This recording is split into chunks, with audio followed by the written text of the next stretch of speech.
Well, one of the joys of being a reporter is that we get to meet pretty amazing people almost daily. Tonight, the story of one of those amazing folks. News 10's Brittany Earle shows us the power of physical therapy and how it can change someone's life.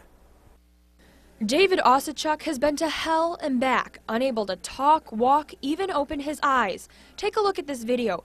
In it, David looks lifeless. That's because he almost was. Amy Osachuk was on the phone with her husband when he was hit by a drunk driver. She heard the crash through the phone.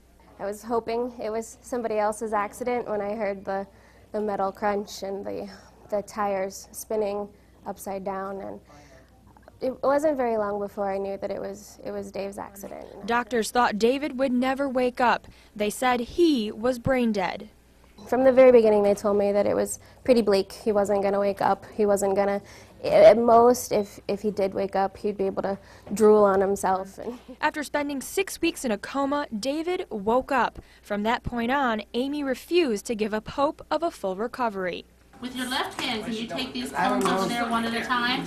David worked day in and day out with a team from Regional Hospital's Physical Therapy Center.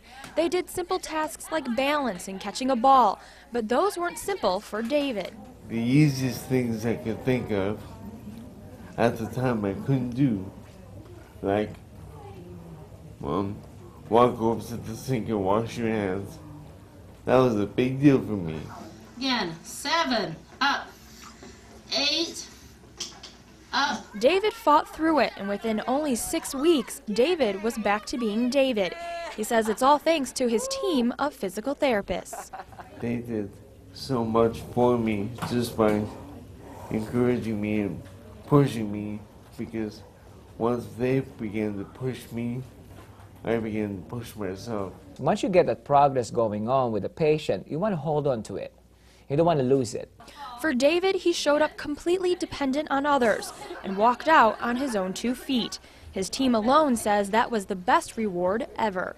It's like a miracle, really. We just want to see people get better and get back to their life and do the things that they want to do. I can say beyond the shadow of a doubt, if it weren't for them, I know I wouldn't be here today. Through the power of rehabilitation, David has a second chance at life. In Terre Haute with photojournalist Tony Casasilla, Brittany Earle, News 10.